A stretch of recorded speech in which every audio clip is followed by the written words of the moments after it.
foreign nationals, they must understand and appreciate that we are here to support them so that the investments can flourish.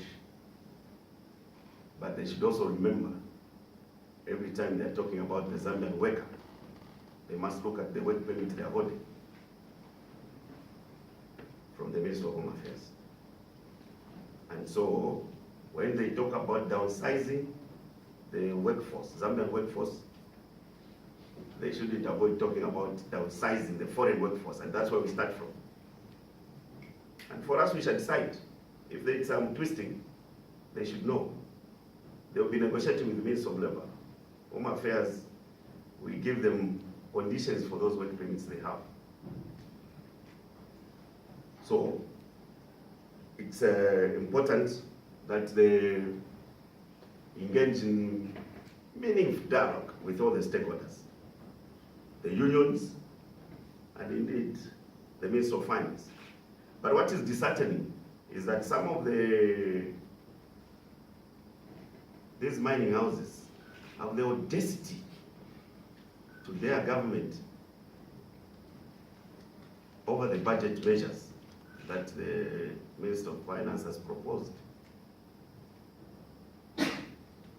They had the audacity to their government even before we concluded the budget discussions. Budget forms part of the law. Budget forms part of the law, and that's why it comes to the legislature for adoption and endorsement. And when it's endorsed, it becomes law. And anyone who is law-abiding has got no option. So if people think they can break the law and get away with it, this time they are mistaken. And that's why we're encouraging them to engage in mutual dialogue. And I must sing out one mining house, Lubambe. Lubambe, of course, we know that you are trying to re-establish yourselves.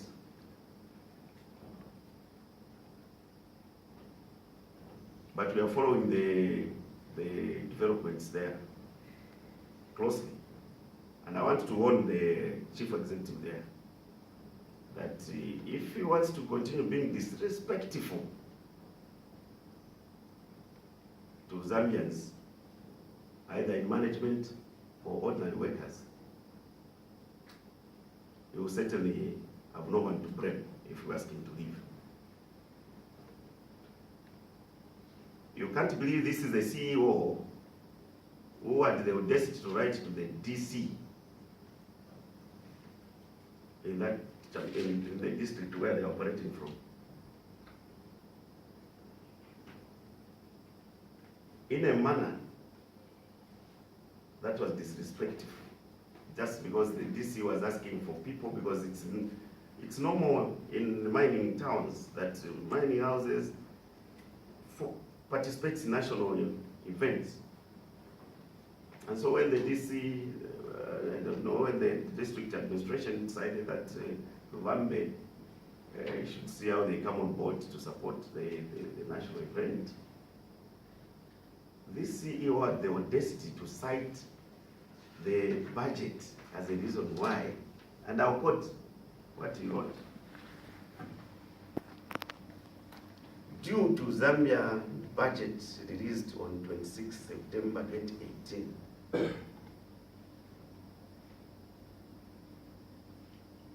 the very significant increase in royalty, as in mineral royalties,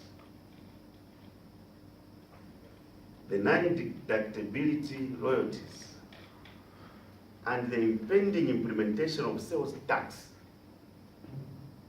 Lubambe has no funds available to contribute to your cause.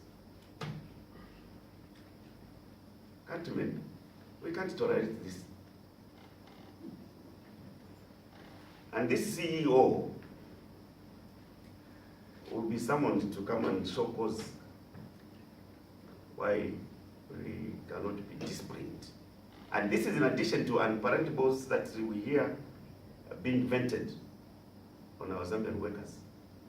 we have a responsibility, and through immigration department, which facilitates investment, we have got a responsibility to ensure that those who come in this country respect our culture and respect our people. So, this chief executive, like I've said, will have to show cause. And those Zambian managers who are supporting this kind of behavior must be ashamed. Must be ashamed. And I'll be discussing with the Minister of Mines to see how we can equally deal with some of these colleagues of ours.